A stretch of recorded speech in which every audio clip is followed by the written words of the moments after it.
ఎందుకు మనం ఇలా కంటిన్యూస్లీ రిమైండ్ చేయబడుతున్నామంటే మనం బాగా మర్చిపోతుంటాం కాబట్టి కదా, మర్చిపోతాం కదా, అన్ని బాగా మర్చిపోతుంటాం. సో వీఆర్ కాన్స్టెంట్లీ మనము రిపీటెడ్గా దేవుని ప్రేమ గురించి, త్యాగం గురించి, కృపణ గురించి కంటిన్యూస్గా రిమైండ్ చేయబడుతున్నాం. ఏంటి రీజన్ అంటే so that we may not fall. ఎందుకంటే మనం పడిపోవడానికి చాలా ఈజీ కదా. We can demolish A building. ఈ బిల్డింగ్ కట్టడానికి 1 year పడుతుంది, కూర్చోడానికి 1 day చాలు. సో స్పిరిచువల్ లైఫ్లో కూడా పడిపోవడానికి ఎంతసేపు చాలండి? ఒక క్షణం చాలు. డేవిడ్ తన లైఫ్లో ఎంత టెస్టిమోనీని కాపాడుకున్నా కానీ ఒక ఈవినింగ్తో డిస్ట్రాయ్ చేసుకోగలిగాడేమో కదా. కానీ మనం అలా కూలిపోవడం దేవుడికి ఇష్టం లేదు కాబట్టి కంటిన్యూస్గా దేవుడు మనతో మాట్లాడుతున్నాడు. సో ఈరోజు నేను మీకు చెప్పాలనుకున్నది ఏంటంటే, టైటిల్ ఏంటంటే mature suffer much. Okay, mature suffer much అంటే అర్థమైందంటే what is mean by mature అంటే ఏంటంటే ఎదిగిన వారు, తెలివిలో కానీ, జ్ఞానంలో కానీ, ఆత్మీయతలో కానీ ఎదిగిన వారు బాగా బాధపడతారు. So mature suffer much. కింద క్యాప్షన్ ఏంటంటే బికాస్ దే ఆర్ మెచ్యూర్. వాళ్ళు ఎందుకు ఎక్కువ సఫర్ అవుతారంటే, వాళ్ళు ఎందుకు ఎక్కువ శ్రమలు పడతారంటే వాళ్ళు మెచ్యూర్ కాబట్టి. బరువులు చిన్నపిల్లలు మోస్తారా? ఇయ్యము. బట్ పెద్దోళ్ళు మోస్తారు, ఎక్కువైనా మోస్తారు. ఎందుకంటే వీఆర్ మెచ్యూర్, బలవంతులం కాబట్టి. సో ఒకసారి మన బైబుల్స్ ఓపెన్ చేద్దాం. హెబ్రీయులకు రాసిన పత్రిక 5వ అధ్యాయం 11 నుండి 14.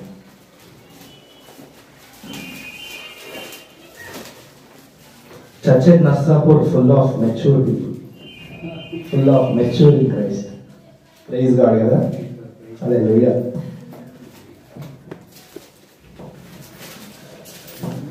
Hebrews 5, హెబ్రీయులకు రాసిన పత్రిక 5వ అధ్యాయం 11 నుండి 14. ఇందును గూర్చి మేము చెప్పవలసినవి అనేక సంగతులున్నవి, కానీ మీరు వినుటకు మందులైనందున వాటిని విశదపరచడం కష్టం. కాలమును బట్టి చూచితే మీరు బోధకులుగా ఉండవలసిన వారై ఉండగా, దేవోక్తులలో మొదటి మూల పాఠములను ఒకడు మీకు మరలా బోధింపవలసి వచ్చాను. మీరు పాలు త్రాగవలసిన వారే కానీ బలమైన ఆహారము తినగలవారు కాదు. 13-14. మరియు పాలు త్రాగు ప్రతి వాడును శిశువే గనుక నీతి వాక్య విషయములో అనుభవం లేని వాడై ఉన్నాడు. వయసు వచ్చిన వారు అభ్యాసము చేత మేలు కీళ్లను వివేచించుటకు సాధకము చేయబడిన జ్ఞానేంద్రియములు కలిగి ఉన్నారు కనుక బలమైన ఆహారము వారికే తగును. చాలండి. సో ఇక్కడ మనం చదువుకున్నాం కదండి, పౌలు గారు ఏమంటున్నారంటే కాలంను బట్టి చూస్తే మీరు బోధకులుగా ఉండాల్సిన వారు, కానీ దేవోక్తులలో మొదటి మూల పాఠములను ఒకడు మీకు మరలా బోధింపవచ్చును. మీరు పాలు త్రాగవలసిన వారే కానీ బలమైన ఆహారము తినగలవారు కాదు. ఈ యొక్క పరిస్థితి, కండిషన్ని చాలా క్రిస్టియానిటీలో మనం గమనిస్తున్నాం. కరెక్టే కదా. ఇప్పుడు మనం స్కూల్లో మనం ABCDలో అలా నేర్చుకుంటాం. నేర్చుకొని మళ్ళీ ఎప్పుడైనా మనం వాటిని రివైజ్ చేస్తామా? ఎన్నటికీ చేయం. ఎందుకు చేయం? We never go back to basics again. ఎందుకంటే మనం ఆ స్టేజ్ నుంచి దాటి ముందుకు వచ్చినాం. అయితే క్రిస్టియన్ లైఫ్ లో కూడా ఇక్కడ పౌలు గారు ఏం మెన్షన్ చేస్తారంటే కాలాన్ని బట్టి చూస్తే మీరు వాక్యాన్ని బోధించవలసిన వారే ఉన్నారు, కానీ మళ్ళా మీరు బేసిక్ టీచింగ్స్ లోనే ముందుకు పోతారు. సో దేవుడి కోరిక ఏంటంటే ఇక్కడ మనం మెచ్యూర్ గా ఉండాలి. సో మెచ్యూర్ అంటే ఎవరంటే ఎవడు చిన్న చేష్టలు చేయడో, చిన్న పిల్లల చేష్టలు చేయడో వాడు ఎదిగిన వాడు.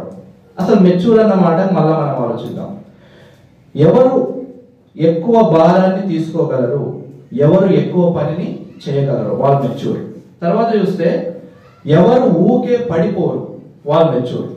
ఇంకా చూస్తే ఎక్కువగా అర్థం చేసుకోగలుగుతారు. అంతే కదా. చిన్నపిల్లలు చిన్న మనసు తత్వం గల వాళ్ళు ఎక్కువగా అర్థం చేసుకోలేరు, but a big man can understand much. తర్వాత చూస్తే ఈ బలమైన వాళ్ళు బలమైన ఆహారం తింటారు. అంతే కదా. పిల్లలు ఏం తాగుతారు? పాలు తాగుతారు. బట్ బలమైన వాళ్ళు మటన్ చికెన్ తింటారు. వయసు సపోజ్ మీకు చిన్న పాపలలో చికెన్ ముక్కియండి నోట్లా, ఏం చేస్తారు? వాళ్ళు ఊసేస్తారు, లేకపోతే వాళ్ళ గొంతుకు అడ్డు వస్తుంది, బయటికి తీసేస్తారు. ఎందుకు? వాళ్ళు దాన్ని నమ్మలేరు, స్ట్రాంగ్ ఫుడ్ తీసుకోలేరు. ఇప్పుడు దేవునికి మనం ఎలా ఉండాలి? చైల్డిష్ గా ఉండాలా, స్ట్రాంగ్ గా ఉండాలా అనేది దేవుని యొక్క పర్పస్. దేవుడు ఏమని ఎక్స్పెక్ట్ చేస్తుందంటే ఒక క్రైస్తవుడు విశ్వాసి దేవుని నమ్ముకున్న తర్వాత డే బై డే వాడు ఎదిగి ఒక మెచ్యూర్ ఎదిగిన వాడిలాగా కావాలి. ఎలా? దేవుని యొక్క ఉద్దేశాలు తెలుసుకోవడం కోసం. ఇప్పుడు ఎప్పుడు దేవుడు మన కోసం ఆలోచిస్తాడు, మనము దేవుడు ఏం చేయాలని ఆలోచించేవాడు మెచ్యూర్. నా నుండి దేవుడు ఏం ఎక్స్పెక్ట్ చేస్తుండో నేను ఆ రకంగా బ్రతకాలి అని అనుకునేవాడు ఎదిగినవాడు. నా నుండి దేవుడు ఏం ఆశిస్తుండో నేనేం చేస్తే దేవుని యొక్క వర్క్కి బ్లెస్సింగ్ అవుతుంది అని ఆలోచించేవాడు మెచ్యూర్ పీపుల్. సో ఇక్కడ మళ్ళీ మనం చూద్దాం ఏంది ఈ స్ట్రాంగ్ ఫుడ్ అంటే ఏంది. ఇప్పుడు బలమైన ఆహారం దేవుడు మనకి ఇవ్వాలనుకుంటుంది. అసలు ఈ బలమైన ఆహారం అంటే ఏంటంటే, ఒకసారి మనము యోహాను 6:37 ఒకసారి చూద్దాము. ఇప్పుడు మనం చూస్తున్నాం ఏంటి అంటే ఎవరు మెచ్యూర్గా ఉండాలని దేవుడు ఆశపడుతుండ్రు. దెన్ వాట్ ఈస్ మెచ్యూర్ లేకపోతే వాట్ ఈస్ స్ట్రాంగ్ ఫుడ్ మనం తీసుకోవాల్సింది యాజ్ ఎ క్రిస్టియన్.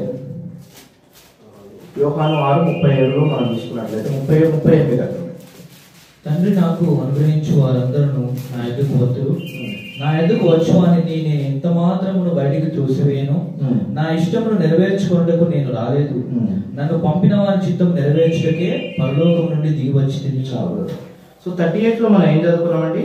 నా ఇష్టం నెరవేర్చుకున్నటకు నేను రాలేదు, నన్ను పంపిన వారి చిత్తం నెరవేర్చుటకే పరలోకం నుండి నేను దిగి వచ్చింది. ఇది యేసు ప్రభువు చెప్పిన మాట. ఏమనే మాట? మనందరికీ కూడా మన ఇష్టాలు ఉన్నాయి, మనందరికీ కూడా మన కోరికలు ఉన్నాయి, మనందరికీ కూడా మన ప్యాషన్స్ ఉన్నాయి. కానీ ఇవన్నిటితో పాటు నేను దేవుని చిత్తాన్ని ప్రయారిటైజ్ చేసి దాన్ని ముందు పెట్టాలి అని అనుకునేవాడే బలమైన ఆహారాన్ని కన్జ్యూమ్ చేసేవాడు. ఒకసారి ఆలోచించండి, ఆ వర్స్ చాలా సింపుల్గా ఉందేమో, బట్ ఈ ఒక్క వర్స్ మన లైఫ్ అంతటికి సరిపోతుందేమో. నా ఇష్టం కాదు దేవా, నీ ఇష్టం. ఎవ్రీ డే, ప్రతి దినం, ప్రతి డిసిషన్, ప్రతి వెళ్ళే మార్గంలో దేవా నా ఇష్టం కాదు నీ ఇష్టం, నా ఇష్టం కాదు నీ ఇష్టం. ఒకవేళ కనుక మనం ఈ స్థితిలోనికి వస్తే అసలు అంటే జిమ్ వాడేలాగా అయిపోతాం. నా ఇష్టం కాదు నీ ఇష్టం అంటే ఏంటంటే రెసిస్టెన్స్ బిల్డ్ అవుతుంది కదా. ఇప్పుడు మనం ఏం చేస్తాం? జిమ్ పోయి వెయిట్ చేస్తాం. నేను చేస్తున్నా, అందుకే చెప్తున్నా. సో వెయిట్ లేపుతుంటే ఏమవుతుంది? రెసిస్టెన్స్ వస్తుంది. అంటే బరువును మనం ఏం చేస్తున్నాం? కావాలని లేపుతున్నాం. సో మన కండరం ఏం చేస్తుంది అంటే దానికి రెసిస్టెన్స్ ఇచ్చి మనకు మజిల్ బిల్డ్ అవుతుంది. అంటే మనకు మంచి ఒక కండరం వస్తుంది. ఎవరు ఆత్మీయంగా ఎదుగుతారంటే ఎవ్రీడే తన సొంత చిత్తాన్ని చంపుకుంటూ దేవుని చిత్తం నెరవేరుస్తుంటారో వాళ్ళు స్పిరిచువల్గా స్ట్రాంగ్ అవుతారు, వాళ్ళు స్పిరిచువల్గా మస్కులర్ అవుతారు. బయటికి వాళ్ళు మస్కులర్ కాకపోయినా సరే, కానీ లోపల అంతరంగంలో ఉన్న మన ఆత్మ చాలా బలంగా ఉండాలని దేవుని ఆశ. సో ఇప్పుడు జాన్ 6:38 ఏం చూసినాము? నన్ను పంపిన వారి చిత్తం నెరవేర్చకే పరలోకం నుండి నేను దిగి వచ్చింది. మనందరికీ తెలుసు మనం ఎవరిని వెంబడించాలి? యేసు ప్రభుని వెంబడించాలి. సో యేసు ప్రభు వారి ఈ లైఫ్ 33.5 years ఒక లైఫ్ లో నాకు ఒక్క వర్షంలోనే యేసు ప్రభు వారి 33.5 years లైఫ్ కావాలంటే ఆ వచనం ఇదే. యేసు ప్రభు వారు వచ్చింది తండ్రి చిత్తం నెరవేర్చడం కొరకే. సో డిక్షనరీ ఒక 1 word లో సమప్ చేయి యేసు ప్రభు వారు ఎట్లా బతికిరంటే he came to do father's will. So maybe మనం కూడా ఇలా చెప్పగలిగిన వారమే ఉండాలి కదా. దేవుడు అదే ఎక్స్పెక్ట్ చేస్తుండే కదా. పిల్లలంటే ఎవరంటే ఇప్పుడే యేసు ప్రభుని తెలుసుకున్న వాళ్ళు, ఇప్పుడే పాపక్షమాపణ పొందుకున్న వాళ్ళు, ఇప్పుడే చిన్న చిన్నగా నడుస్తున్న వాళ్ళు. సో నిజంగా చెప్పాలంటే మనం ఆ స్టేజ్ అందరం దాటేసినాం. ఇప్పుడు ముందుకు వచ్చినాం. మనం పరుగు పందెంలో చాలా ముందుకున్నాం. సో ఇప్పుడు మనకు ఉండే పోరాటం, కాన్స్టెంట్ పోరాటం ఏంటంటే మన సొంత చిత్తంతో ప్రతిరోజు పోరాటం ఉంటుంది. మన ప్రార్థన చేయాలనిపిస్తుంది, చేసుకోబుద్ధి కాదు. వాక్యం ఎక్కువగా ధ్యానం చేయాలనిపిస్తుంది, చేసుకోబుద్ధి కాదు. లేకపోతే ఇతరికి సువార్త చెప్పాలనిపిస్తుంది, చెప్పము. ఇప్పుడు ఏమైతుంది? ఎవ్రీడే మనకు ఒక పోరాటం ఉంది. కానీ ఈ పోరాటంలో మనం ఎప్పుడైతే దేవుడా నా చిత్తం కాదు నీ చిత్తమే, నా చిత్తం కాదు నీ చిత్తమే అని మనం ముందడుగు వేసినాం అనుకోండి, అప్పుడు మనం బలంగా మారుతాం. దేవుడు కావాల్సిన కూడా అదే. సో ఇప్పుడు చూసినట్లయితే by resisting the self will, అప్పుడు ఏమైందంటే మన దేవుని చిత్తం చేయడం ద్వారా మనం ఎంతో బలంగా మారుతాం. సో ఇప్పుడు ఇది ఒక ఎదగవలసిన వ్యక్తి లేకపోతే ఎదిగిన వ్యక్తిగా ఉండే లక్షణం ఏంటంటే జాన్ 6:38 దేవా నా చిత్తం కాదు నీ చిత్తం. ఎందుకంటే మనం ఆల్రెడీ యేసు ప్రభు వారి సిలువను, ఆయన యొక్క పాప క్షమాపణ, ఆయన త్యాగాన్ని అంతా అనుభవించి మనం ముందుకొచ్చాము. ఇప్పుడు దేవుడు ఏం కోరుకుంటుండంటే మన ద్వారా తన చిత్తం నెరవేర్చాలి. కరెక్టే కదా? మన ద్వారా తన ఉద్దేశం నెరవేర్చాలి. యెర్మీయా 29:11 ఏం చెప్తుంది? నేను మిమ్మల్ని గురించి ఉద్దేశించిన సంగతులను నేను ఎరుగుదును, రాబో కాలమందు మీకు మేలు కలుగునట్లు అవి సమాధానకరమైన ఉద్దేశాలే కానీ హానికరమైనవి కావు. ఇప్పుడు దేవుడు మనకు రక్షించిన తర్వాత దేవుడు ఏం చేయాలనుకుంటున్నాడు? మనందరి జీవితంలో తన పర్పస్ నెరవేర్చాలని ఆశపడుతున్నాడు. అది ఎలా సాధ్యం? మనం దేవుడికి సహకరిస్తేనే సాధ్యం. సో డేస్ మనకు గడిచిపోతా ఉన్నప్పుడు మనము ఒకసారి ఎఫెసియన్స్ లో ఒకసారి మీరు ఓపెన్ చేయండి. ఎఫెసియన్స్ చాప్టర్ 5 ఒకసారి ఓపెన్ చేయండి. అక్కడ ఒక మంచి వర్డ్ ఉంది. ఎఫెసియన్ రాసిన పత్రిక 5వ అధ్యాయము, అది 10 అనుకుంటా.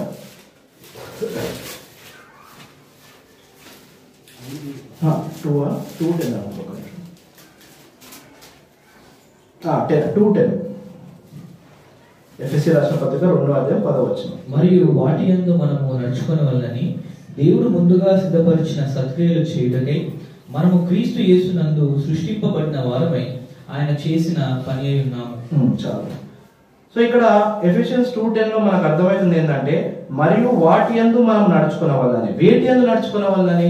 దేవుని ప్లాన్స్ యందు నడుచుకునవల్లని. దేవునికి ఉన్న ఎన్నో ప్లాన్స్ యందు, దేవునికి ఉన్న ఎన్నో ఉద్దేశాల యందు మనం నడుచుకునవల్లని దేవుడు ముందుగా సిద్ధపరిచిన సత్క్రియ చేయడానికి మనం క్రీస్తు యేసునందు సృష్టింపబడ్డాము. సో మనం అనుకుండొచ్చు, మనము ఈ ఫలానా ఏరియాలో పుట్టినాం, మనం ఈ ఫ్యామిలీకి పుట్టినాం, మనం ఈ తల్లిదండ్రులకు పుట్టినాం, సో మనం ఇది చేయాలి, మనం అది చేయాలి. కానీ లేదు, దేవుడు ఏమంటుండంటే ఆయన ముందుగా మన కొరకు కొన్ని సిద్ధపరిచిన సత్క్రియలు ఉన్నాయి. అవన్నీ చేయడం కొరకే మనం క్రీస్తు యేసునందు సృష్టింపబడిన వారమై ఆయన చేసిన పని అయి ఉన్నాము. సో ఎప్పుడైతే ఒక వ్యక్తి ఈ స్థితికి వచ్చి, అవును ప్రభువా నా జీవితం నీది, నువ్వు నా కొరకు ఉద్దేశించిన సంగతులు, నువ్వు నా కొరకు సిద్ధపరిచిన క్రియలనే నేను చెయ్యాలని ఆశపడుతున్నాను కనుక మనం ఎప్పుడైతే దేవుని దగ్గరకు వస్తామో, దెన్ మన లైఫ్ లో ఆ మెచ్యూర్ స్టేట్ లోనికి రావడం స్టార్ట్ అవుతుంది. సో ఈ ఒక వాక్యాన్ని మనం తీసుకోండి, ఎంతో ఎంకరేజింగ్ కదా. దేవుడికి ఎన్నో ప్లాన్స్ ఉన్నాయి, దేవుడికి ఎన్నో పర్పస్ ఉన్నాయి, దేవుడికి ఎన్నో ఉద్దేశాలు ఉన్నాయి. మరి అవన్నీ నా జీవితంలో నెరవేరుతున్నాయా? ఒకసారి మనం ప్రశ్నించుకుందాం. దేవుడు ఆశించే ఆ ప్లాన్స్ ఏమైనా ఫుల్ఫిల్ అవుతున్నాయా? లేకపోతే నాలో ట్రాన్స్ఫర్మేషన్ అనేది దినదినం జరుగుతూ ఉందా? లేకపోతే ఇంకేమైనా సిన్స్ నన్ను ఆపేస్తున్నాయా? లేకపోతే నా లేజినెస్ లేకపోతే నన్ను ఇంకా ఆ ప్లాన్స్ నెరవేరకుండా చేస్తున్నాయా? అట్లా ఎన్నో ఎన్నో ఎన్నో మనము మిస్ అయిపోతున్నాం డేంజరస్ లో. ఎందుకంటే చైల్డిష్ గా ఉన్నప్పుడు మనం ఎన్నో మిస్ అయిపోతాం. స్పిరిచువల్ గా మనం చైల్డిష్ గా ఉంటే ఇట్ ఇస్ సో డేంజర్. ఎందుకంటే మనం ఆస్తిని పోగొట్టుకున్నా సంపాదించుకోవచ్చు, లేకపోతే పేరు పోయినా మనం మళ్ళీ సంపాదించుకోవచ్చు. కానీ స్పిరిచువల్ గా దేవుడు మన కొరకు ఉద్దేశించిన ప్లాన్స్ మిస్ అయిపోతే మనం మళ్ళీ రికవర్ చేసుకోగలుగుతామా? Can be recover them? ఒకవేళ అది కనుక పోయిందనుకో, దేవుడు మనల్ని ఈ విధంగా ఉండాలనుకుంటూ మనము ఆయనకు లోబడకుండా మిస్ అయిపోయాం. ఎందుకు? చైల్డిష్ బిహేవియర్ ద్వారా, చిన్నపిల్లల చేష్టల ద్వారా. అంటే చిన్నపిల్లగాడు ఏమంటాడు, నాకు అదే కావాలంటాడు.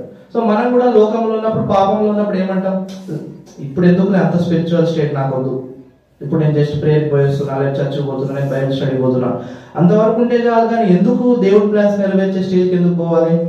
ఇంకా సువార్త చెప్పే స్టేజ్కి ఎందుకు రావాలి? లేకపోతే ఇంకా ఇతరులకు గాస్పల్ చెప్పే స్టేజ్కి ఎందుకు రావాలి అని మనం దేవుని ప్లాన్స్ ని హిండర్ చేయడానికి మనమే ప్రోత్సహించుకుంటున్నామేమో, తెలుసో తెలియకో కదా. దేవుడేమో మన కోసం ఒక ఫ్యూచర్ అనేది ఇట్లుండాలని సిద్ధపరిచాడు. కానీ మనం ఏం చేస్తున్నాం, వాటిని అవసరం లేదు లేకపోతే స్లో చేసుకుంటూ దేవుని పనులకు మనమే ఆటంకం అవుతున్నాం.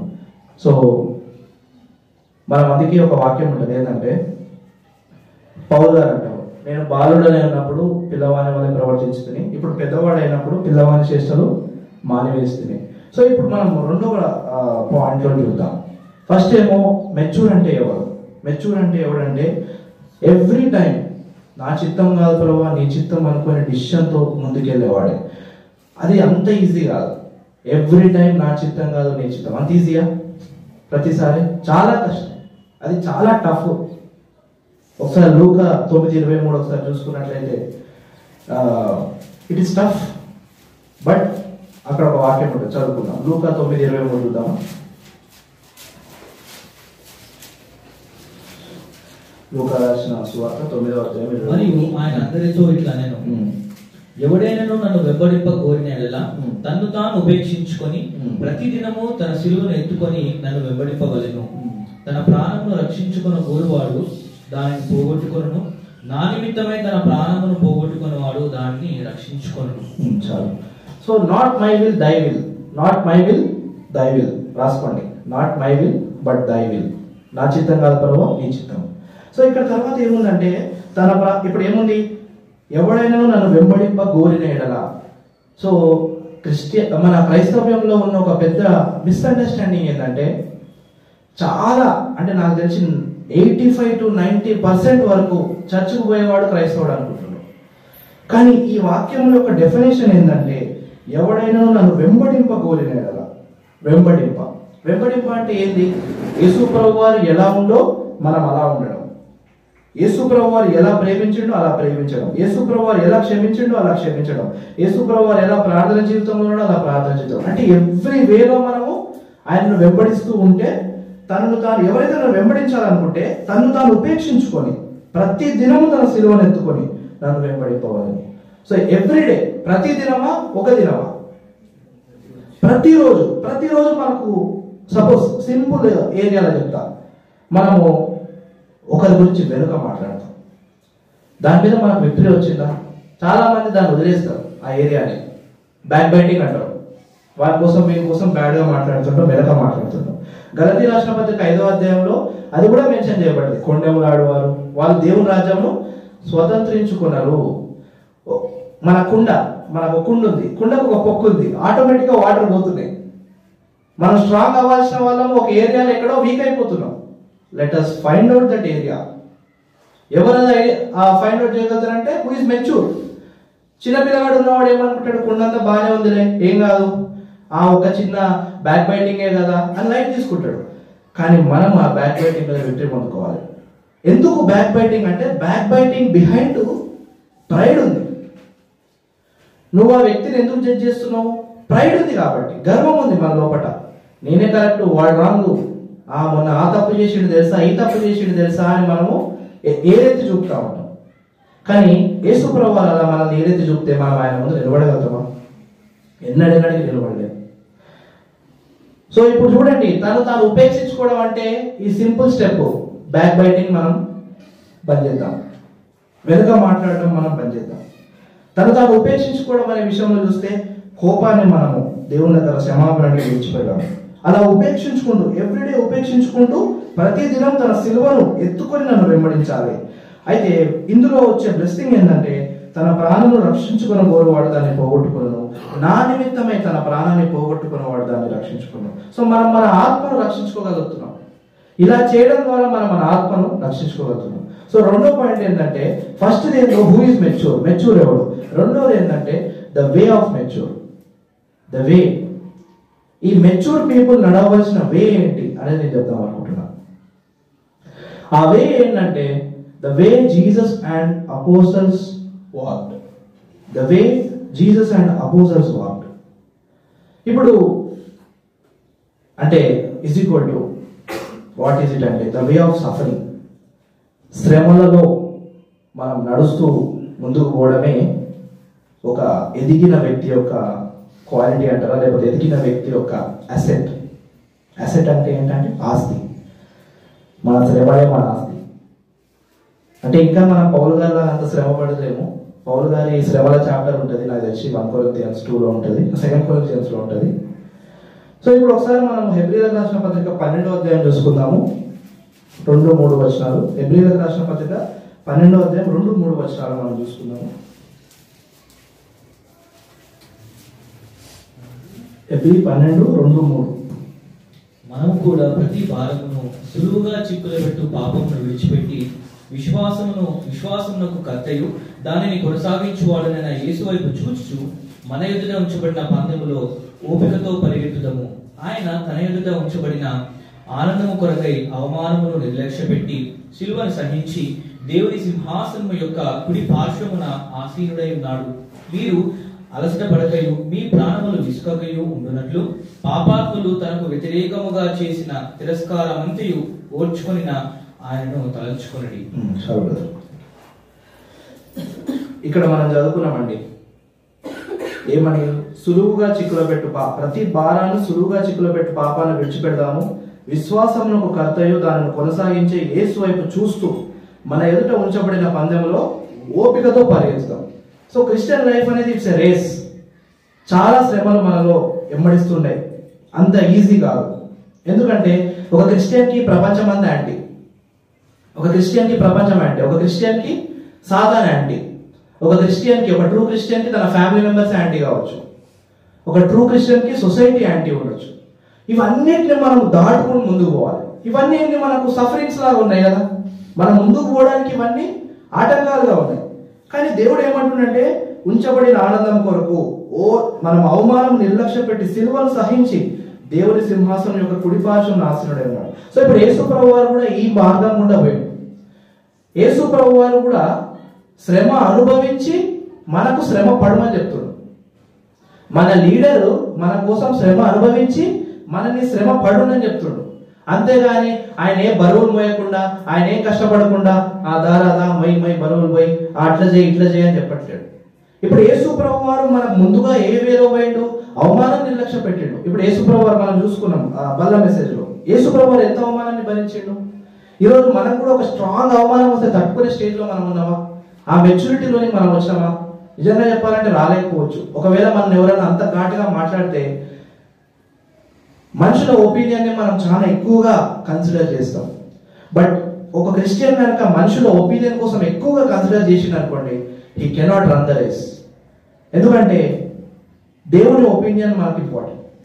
మనుషులందరిలో ఒక మంచి లైఫ్లో మనం బతకాలి, అదొకే.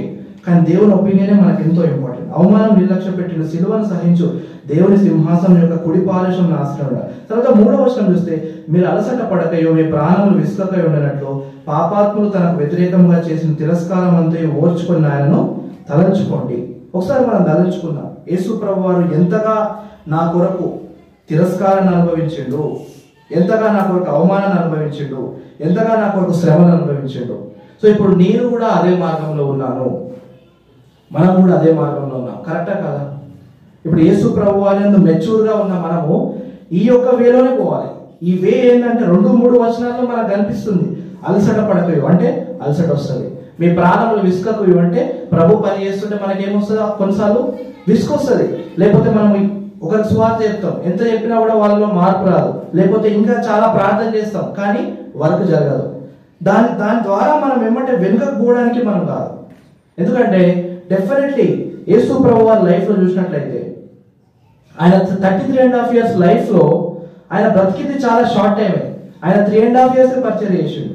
కానీ ఆ ఇంపాక్ట్ ఎంత గొప్పగా ఉంది ఇప్పటి వరకు మనం అనుభవిస్తున్నాం.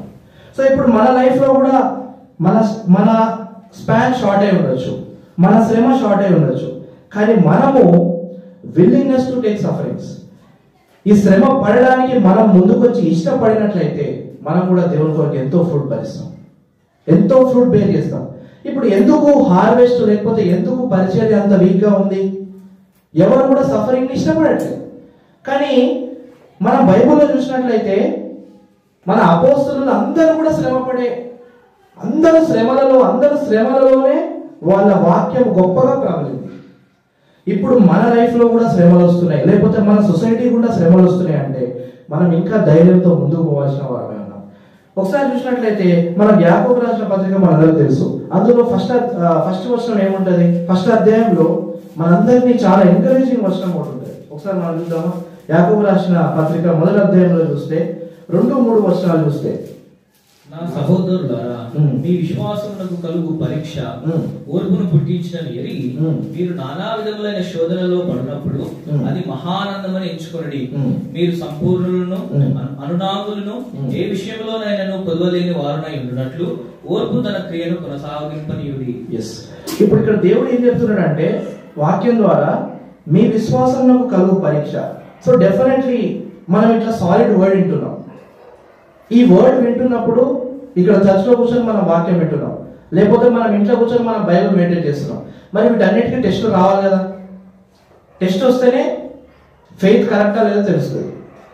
ఇప్పుడు మనకు ప్రతి టెస్ట్లు మన లైఫ్లో వచ్చే విశ్వాసంలో రిలేటెడ్గా కానీ శోధనలు కానీ మనకు ఎందుకు వస్తున్నాయి అంటే ఆ విశ్వాసం, మన విన్న వాక్యం మనకు లైఫ్లో ఉందా లేదా.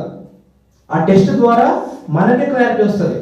మనము హ్యూమన్ ఒపీనియన్కి చనిపోయామా, మనుషుల ఒపీనియన్లకు మనం చనిపోయే స్టేజ్లోకి వచ్చినామా, లేకపోతే మనము విశ్వాసంలో ప్రార్థనలో మనం ఎదిగిన స్థితిలోకి వచ్చినామా అనేది ఈ శ్రమలు, ఈ పరీక్షలు మనల్ని సిద్ధపరుస్తాయి. 4th వచనంలో ఏముంది? మీరు సంపూర్ణులను అనునాంగులను ఏ విషయంలో కొదువులేని వారే ఉన్నట్లు. సో సఫరింగ్స్ వస్తున్న రీజనింగ్ ఎందుకంటే to make us complete in Christ. తర్వాత చూస్తే అనునాంగులు అంటే బ్లేమ్లెస్. పరలోక రాజ్యంలో మనం అందరం కూడా దేవుని ఎదుట ఒక డే నిలబడతాం, యేసు ప్రభు రాగడ దినమున. మన డే రోజు మనం ఎలా ఉండాలి? బ్లేమ్లెస్. ఏ బ్లేమ్ కూడా మనలో ఉండొద్దు. ఇప్పుడు సపోజ్ మనం ఆలోచించండి, రిగ్రెట్ ఒకవేళ మనకుంటే అది హెవెన్లో పోయినాక కూడా ఆ regret మనకుందనుకో, it's eternal regret.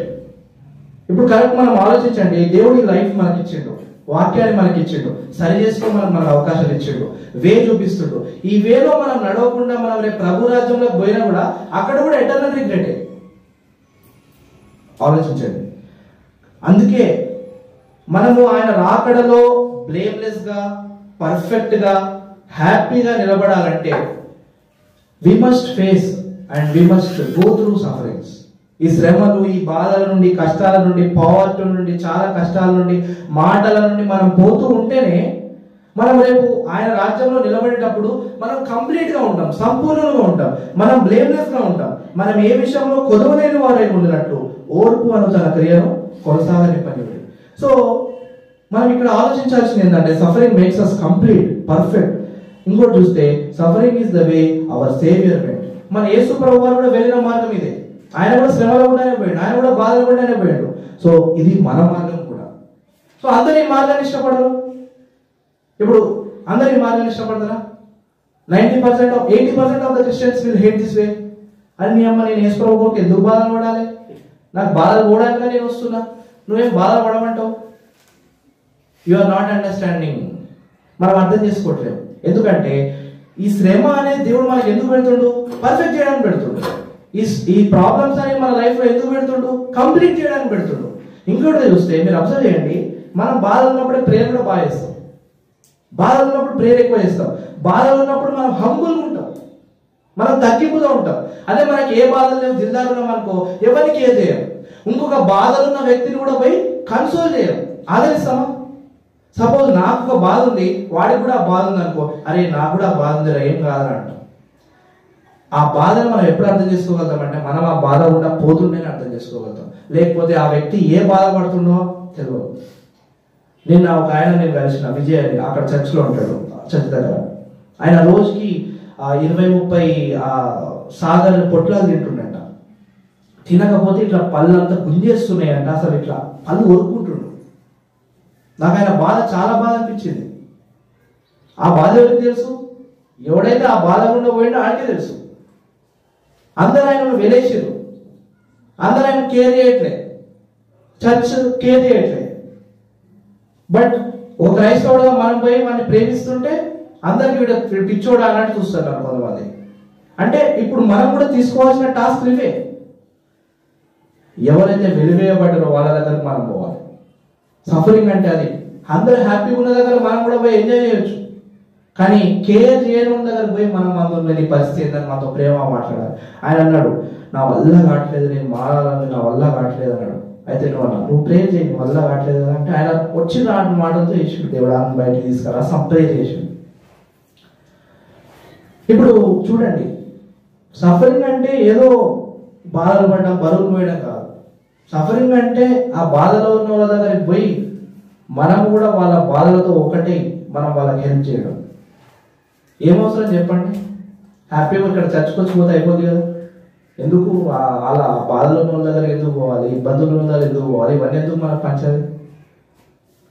But లేదు, ప్రభు నా కోసం ఎంతో శ్రమను అనుభవించాడు, నేను కూడా ఆయన శ్రమలలో పాలిభాగస్తుడు నైతాన్ని మనం కూడా డిసిషన్ తీసుకున్నట్లయితే డెఫినెట్లీ మన జీవితం ద్వారా వేరే వాళ్ళు రక్షింపబడ్డప్పుడు ఆ రక్షణ గిఫ్ట్ వాళ్ళు పొందుకున్న తర్వాత వాళ్ళు ఎంత హ్యాపీగా ఉంటారు. దేవుడు మనల్ని ఎక్కువగా అందరికీ బ్లెస్ చేయాలనుకుంటే ఆయన మన లైఫ్లో సఫరింగ్స్ అనుమతిస్తాడు. పాల్ ఎంత భయంకరంగా శ్రమలు పడ్డాడంటే నాకు తెలిసి ఎంత భయంకరంగా మేము పడకుండొచ్చు. ఒక చాప్టర్ అంతా ఆయనకు బాధలే, ఉండలేక చెప్తాడేమో ఎన్ని బాధలు పడతాడు. గుర్తున్నాయా మన బాధలు, పౌలు గారి బాధలు చెప్తారా? రాళ్ళతో కొట్టబడ్డాడు, ఒక చాప్టర్ ఉంటుంది సార్, సెకండ్ కొరింథీయులు చేశారు.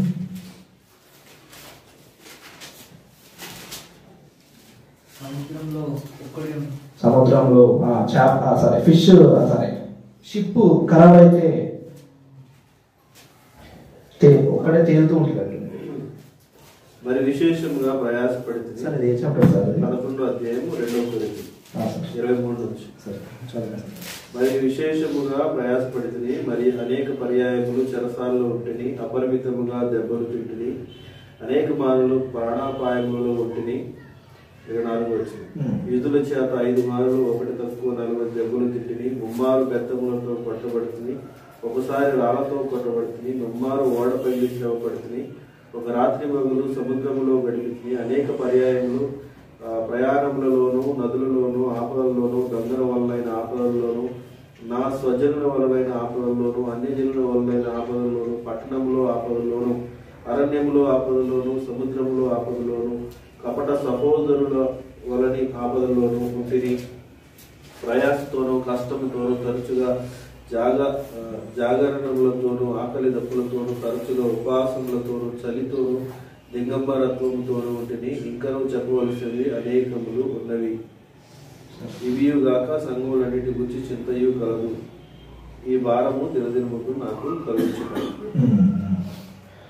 ఎవరైతే ఎక్కువగా సఫర్ అవ్వాలని ఇష్టపడతారో ఒకసారి వాళ్ళు ఈ యొక్క చాప్టర్ని చూస్తే మనం కూడా మన ఈయన గ్రాఫ్ చాలా పెద్దగా ఉంది, మనది మేబీ 0.1 కూడా రాదేమో కదా. పాల్ గారితో కంపేర్ చేసుకుంటే very very different. But Paul గారు ఏమైనా బాధతో చేసిరా? హ్యాపీగా ప్రేమతో. తర్వాత ఏమంటుందంటే 30వ వచనంలో చూస్తే అతిశయపడవలసింది నేనేమైనా ఉంటే అది నా బలహీనతల విషయంలోనే అతిశయపడతా. ఏమైనా బోస్ట్ అవుతా, సపోజ్ మన ఇల్లుని బట్టి మనం బోస్ట్ అవుతాం, నా ఇల్లు నిలువరాబోయే, నాకు అర్థం లేదు. ఇప్పుడు ఈయనకు ఉన్న రికార్డ్ ఆస్తులు ఏంటంటే శ్రమలే. సో దీని ద్వారా ఆయన బోస్ట్ అవుతున్నాడు. సో ఇప్పుడు చూద్దాం మనం కూడా ఎందుకు ఇవన్నీ సఫరింగ్స్ అంటే సింపుల్గా ఒక 7 పాయింట్స్ రాసుకున్నా ముగిద్దాం మనము. శ్రమలు బాగా ఉండడం ద్వారా we depend more on God. ఫెయిత్లో మనం ఇంక్రీజ్ అవుతాం, ఫెయిత్లో మనం ఇంక్రీజ్ అవ్వాలి. ఓకే, కంపల్సరీ ఫెయిత్లో మనం ఇంక్రీజ్ అయితేనే రేపు పొద్దున వచ్చే ఏ ఆబ్స్టకిల్ అయినా లేకపోతే డెవిల్ అయినా మనం ఓడించగలుగుతాం. విశ్వాసంతోనే మనం డెవిల్ ఓడించగలుగుతాం. విశ్వాసంతో మన లైఫ్లో ఉన్న ఏ ఇష్యూస్ అయినా ఓడించగలుగుతాం. కాబట్టి ఈ సఫరింగ్స్ ఎందుకంటే విశ్వాసంలో మనం ఎదగడానికి, డిపెండెన్స్ పెరగడానికి. రెండవదిగా వి ప్రే మోర్. మనకి ఏదైనా ప్రాబ్లమ్స్ ఉన్నప్పుడు, శ్రమలు ఉన్నప్పుడు ప్రార్థన ఎక్కువ చేస్తాం. ప్రార్థన ద్వారా దేవునితో మనకు ఎక్కువ సహవాసం ఏర్పడుతుంది. ఇంకోటిగా చూస్తే మనం మన సెల్ఫ్లో కాన్ఫిడెన్స్ అంతా కోల్పోతాం. శ్రమలలో అన్నీ కోల్పోతాం. మన మీద ఉన్న సెల్ఫ్ కాన్ఫిడెన్స్ అంతా పోతుంది. అప్పుడే దేవుడు మన లైఫ్లో కార్యాలు చేయగలుగుతాడు. దేవుడు మన లైఫ్లో ఒక మంచి కార్యాలు ఎప్పుడు చేయగలుగుతాడంటే మన సెల్ఫ్ కాన్ఫిడెన్స్ అంతా పోయినప్పుడే. మనం ఏదైనా చేయగలము అనుకుంటే దేవుడు మన లైఫ్లో వచ్చి ఏం చేయలేడు. సో సెల్ఫ్ కాన్ఫిడెన్స్ మొత్తం జీరో అయిపోవాలి. తర్వాత చూసినట్లయితే మనం మంచి పేరు కోల్పోతాం కదా. ఈ సఫరింగ్స్ వల్ల, ఈ శ్రమల వల్ల మనం మంచి పేరు కోల్పోతాం.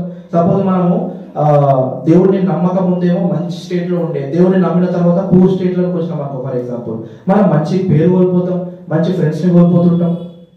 కానీ అక్కడ మనం ఆలోచించాల్సింది ఏంటంటే దేవుని యొక్క ఒపీనియనే నాకు ఇంపార్టెంట్. తర్వాత చూస్తే ఈ శ్రమల వల్ల మనం ఏం చేస్తామంటే ఎక్కువగా పరలోకపు విషయాల మీదనే ఫోకస్ చేస్తాం. తర్వాత చూసినట్లయితే suffering removes since in our life. Sufferings, ఈ శ్రమలు ఏం చేస్తాయంటే మనలో పాపాలను తీసేస్తాయి. ఇప్పుడు పౌల్లో కూడా దేవుడు ఒక ముళ్ళు పెట్టాడు. ఆ ముళ్ళు ద్వారా దేవుడు ఏం చేస్తుండు? తన ప్రైడ్ని తీసేస్తాడు, తన గర్వాన్ని తీసేస్తుండు. సో ఇప్పుడు సఫరింగ్ వల్ల మనకి ఏమవుతున్నాయి? మనలో ఉన్న పాపాలను కూడా దేవుడు తీసేస్తుండు. తర్వాత ఒక్క వర్షం నేను చదువుతా ప్లీజ్, తీయండి. రోమన్స్ 8:17 తీయండి. రోమన్స్ 8:17. వై సఫరింగ్స్ అన్నప్పుడు రోమన్స్ 8:17లో మనకు వండర్ఫుల్ వర్స్ ఉంది. మనము పిల్లలమైతే వారసులము అనగా దేవుని వారసులము, క్రీస్తుతో కూడా మహిమ పొందుటకు ఆయనతో శ్రమ పడిన ఎడల క్రీస్తు తోడి వారసులము. We are partakers in Christ's suffering so that partakers in glory too. మన పిల్లలమైతే వారసులం, దేవుని వారసులం, క్రీస్తుతో కూడా మహిమ పొందడానికి ఆయనతో శ్రమ పడిన ఎడల క్రీస్తు తోడి వారసులం. యేసు ప్రభు వారితో కలిసి మనం శ్రమ పడుతున్నాం. It is not only you. నేనేదో ఒక్కడనే బాధపడుతున్నా, నేనేదో ఒక్కడనే శ్రమలు పడుతున్నా కాదు. ఇక్కడ యేసు ప్రభు నువ్వు నేను కలిసి శ్రమ పడుతున్నాం. సో దట్ మనం అందరం మహిమ పొందబోతున్నాం. ఎటర్నల్ గ్లోరీని దేవుడు మనకి ఇవ్వబోతున్నాడు. ఎటర్నల్ ఆ పరలోక రాజ్యంలో మనము బల నమ్మకమైన మంచి దాసుడా, ఆ జీవ కిరీటం మన కొరకు ఉంచబడి ఉన్నది. ఎప్పుడు? ఎన్నో శ్రమల ద్వారా, ఎన్నో కష్టాల ద్వారా, ఎన్నో ప్రాబ్లమ్స్ ద్వారా మనం ముందుకు కొనసాగుతూ పోవడం ద్వారా ఆ గ్లోరీ మనకు వస్తుంది. ఏ శ్రమలు ఏ బాధలు లేని గ్లోరీ దేవుడు ఇస్తాడా? ఇవ్వడు. యేసు ప్రభు వారు కూడా ఆ యొక్క కిరీటాన్ని పొందుకోవడం ఎప్పుడు? ఆయన ఎన్నో శ్రమలు పొందడం ద్వారానే ఆయన కుడి పార్శ్వమున ఆసీనుడయ్యాడు.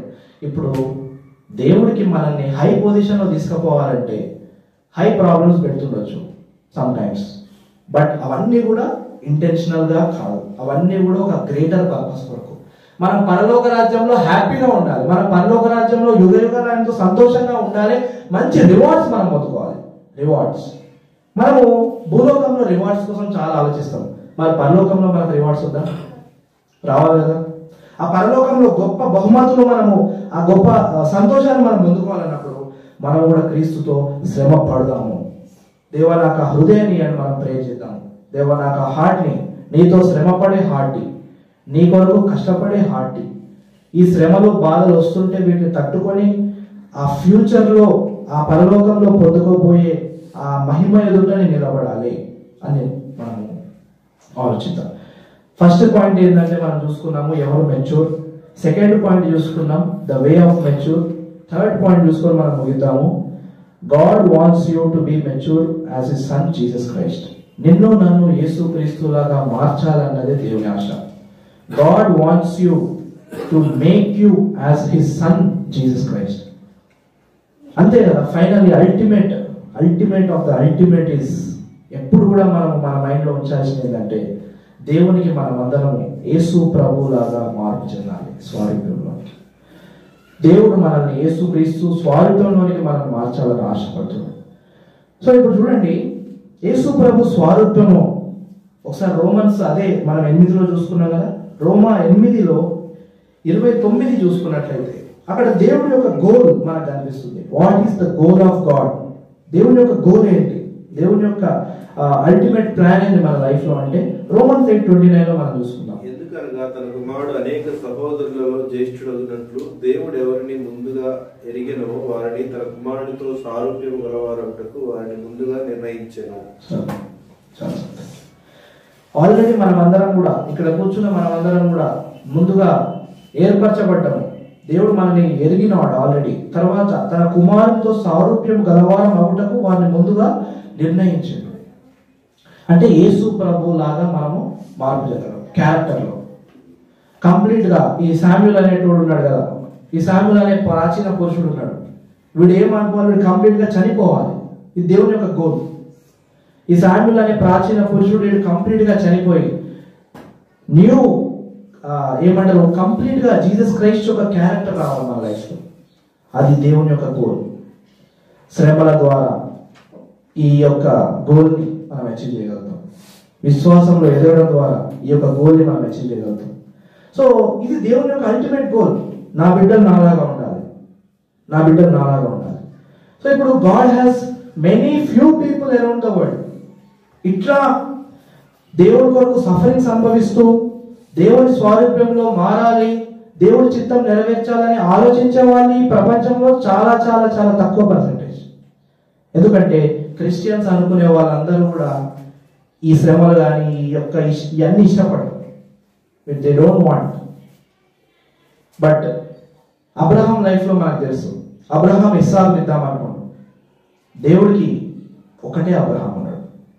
అంతగా తన సొంత కుమారుడు కూడా చంపే అంత, ఇప్పుడు ఇన్పుట్ అవుట్పుట్ కదా, దేవుడు ఇన్పుట్ ఇస్తుండు, అబ్రహాం కూడా అవుట్పుట్ ఇచ్చాడు.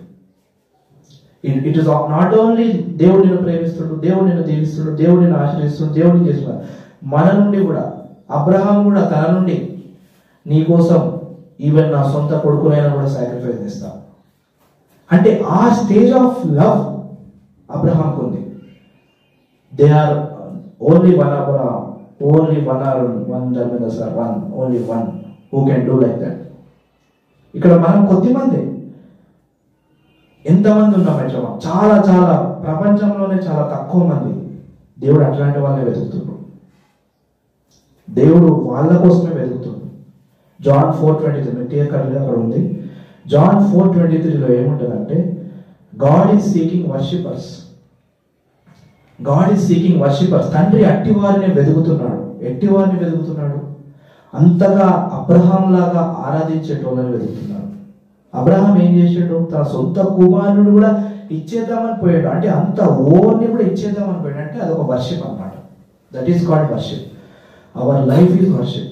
మనం ఇక్కడ ఆరాధనలోకి వచ్చి హల్లెలూయా స్తోత్రం ప్రభువా నీకు వందనాలు అని మనం అంటున్నాం. We consider it as worship. But అది వర్షిప్ కాదు. వర్షిప్ ఇదంటే దేవుని కొరకు మొత్తం వదిలిపెట్టడానికి కూడా సిద్ధమయ్యడమే వర్షిప్. దేవుని కొరకు ఏదైనా కూడా విడిచిపెట్టే స్థితిలోకి రావడమే వర్షిప్. ఈ స్టేజ్ మనం అటెండ్ చేయగలుగుతాం అంటే ఎస్ వీ కెన్. ఎందుకంటే బైబుల్లో మెనీ ఎగ్జాంపుల్స్ అంటే ఈ స్థితిలోనికి వచ్చాడు. కిరాతకుడు హంతకుడైన పౌలు యేసుక్రీస్తు కొరకు చనిపోయాడు. అంటే అది దేవుడు రుజువు చేసి చూపించాడు. కిరాతకుడు అంత రాంగ్ డైరెక్షన్లో పోయేటోడు ఇంత రైట్ డైరెక్షన్లో పట్టుకొచ్చి ప్రూవ్ చేసాడు దేవుడు. ఏమని? Yes that is possible. ఇంత గొప్ప ఈ వాక్యం విన్నప్పుడు అనిపిస్తుంది, ఇది సాధ్యమేనా? యేసుక్రీస్తు స్వరూపంగా మారడం సాధ్యమేనా? పౌలు లాగా బతకడం సాధ్యమేనా? అబ్రహాం లాగా సాక్రిఫైస్ చేయడం సాధ్యమే అంటే గాడ్ విల్ హెల్ప్ us. మనం ఆశపడితే, దేవా నేను ఆశపడుతున్నా అలాంటి లైఫ్, అలా నీ కొరకు సఫర్ అవుతూ, నీ కొరకు నేను ఒక ట్రూ వర్షిపర్గా ఉంటూ, నీకు ఇచ్చేవాడిగా, అంటే నువ్వు కోరుకునేది నేను నా నుండి చేసేవాడిగా నేను కనుక ఉంటాను అని కనుక మనం అడిగినట్లయితే దేవుడు మనకు అప్పుడు మస్తు ఖుషి అవుతాడు, ప్రౌడ్ ఫీల్ అవుతాడు. అబ్రహాంని బట్టి దేవుడు ఎంత ప్రౌడ్గా ఉండొచ్చు, మస్తు గర్వించి ఉండొచ్చు. హెవెన్ అంతా ఉన్న ప్రెజెన్స్లో దేవుడు ఇట్లా చాలా ఒక ప్రౌడ్గా ఫీల్ అయ్యాడు. చూసిరా అబ్రహాంని? ఈవెన్ నా కోసం తన సొంత సన్ని కూడా వేయడానికి సిద్ధపడ్డాడు. ఇప్పుడు మనము ఏమైనా సాక్రిఫైస్ చేసుకుంటాం అనుకో, సేమ్ అబ్రహాం ఎట్లా అప్రిషియేట్ చేస్తుండో దేవుడు మనల్ని కూడా అప్రిషియేట్ చేస్తున్నాడు. మనం ఒక టీవీని సాక్రిఫైస్ చేస్తున్నాము, ఒక సీరియల్ని విడిచిపెడుతున్నాం అనుకో, ఆ సీరియల్ని విడిచిపెట్టడానికి కూడా దేవుడు అప్రిషియేట్ చేస్తున్నాడు. నా కొరకు నువ్వు ఆ సీరియల్ని విడిచిపెట్టావు అంటే నీకు ఇష్టమైన నేను నుండి తీసేస్తున్నావు. అంటే సింపుల్ థింగ్స్ నుంచి మనం ఆలోచిద్దాం. అక్కడ మనం ఏం చేసినామంటే దేవుణ్ణి ఆరాధించినాం. ఆ సీరియల్ని వదిలిపెట్టినామంటే అక్కడ వర్షిప్ చేసినట్టు అంట. మనం ఎంతసేపు ఇక్కడ వచ్చి ఒక 1 hour హల్లెలూయా అన్నా, అక్కడ టీవీని మనం బంద్ చేయగలిగితే అక్కడ వర్షిప్ చేసినట్టు అంట. సో ఇక్కడ మనం ఇవన్నీ చూసుకున్నాము. ఫైనల్లీ పరిశుద్ధాత్మ దేవుడు మనకి హెల్ప్ చేస్తాడు ఈ లైఫ్లోకి రావడానికి. పరిశుద్ధాత్మ దేవుడు మనలో నిరంతరం ఎల్లప్పుడూ మనలోనే ఉంటూ మనకు ఆదరణకర్త, ఆయన పేరు ఆదరణకర్త, హెల్పర్. He is our helper. ఆత్మదేవుడు మన లోపల ఉండి ఈ లైఫ్ దేవుడు కోరుకున్న ఉద్దేశాలు ఇవన్నీ నెరవేర్చడానికి హెల్ప్ చేయడానికి దేవుడు సిద్ధంగా ఉన్నాడు. So let us depend on God. ఒకసారి మనం కూడా శ్రమలను బట్టి ఒకవేళ కృంగిపోతున్నామేమో, బాధలను బట్టి మనం ఏంది బాధలు అన్నట్టుగా మనం ఆలోచిస్తున్నామేమో, కానీ నో, ఆ సఫరింగ్స్ అన్ని కూడా దేవుడు అనుమతించింది సో దట్ మనం అందరం కూడా ఆయన రాజ్యంలో నిందారహితులుగా, నిర్దోషులుగా, పర్ఫెక్ట్గా ఉండాలనే దేవుని ఆశ. ఈ సఫరింగ్స్ ద్వారా మనం చాలా మందికి బ్లెస్సింగ్ గా ఉండబోతున్నాం. పాల్ మస్తు సఫర్ అయ్యాడు, కానీ పాల్ మస్తు మందికి బ్లెస్సింగ్ అయ్యాడు. పాల్ పత్రికలు మస్తు మందికి బ్లెస్సింగ్ అయినాయి. సో మనము బాగా శ్రమల గుండా, ఇబ్బందుల గుండా, అవమానాలు గుండా పోతున్నాం అంటే మనము చాలా మందికి బ్లెస్సింగ్ గా ఉంచుటకే దేవుడి వల్ల అనుమతిస్తుంది. అంతే తప్పితే దేవుడికి మనల్ని బాధ పెట్టాలన్న ఒక్క ఉద్దేశం కూడా లేదు. ఎందుకంటే ఆయన ఆల్రెడీ మన కొరకు ఆ నిత్య నరకాన్ని అనుభవించాడు. సో ఆయన మనల్ని బాధ పెట్టాలన్న ఉద్దేశమే కాదు. So let us not be as a child. మనము పిల్లవాళ్ళగా ఉన్నాము ఒకప్పుడు, కానీ ఇప్పుడు మనం పెద్దవారం అయ్యాము కాబట్టి దేవుడు ఆశిస్తున్నది ఏంటంటే ఈ సఫరింగ్ మార్గంలో ఉన్న మనం నడుద్దాము. అలా సఫరింగ్ మార్గంలో నడవడానికి దేవుడే మనకు సహాయం చేస్తాడు. దేవుడి వాక్యం దీవించుగాక.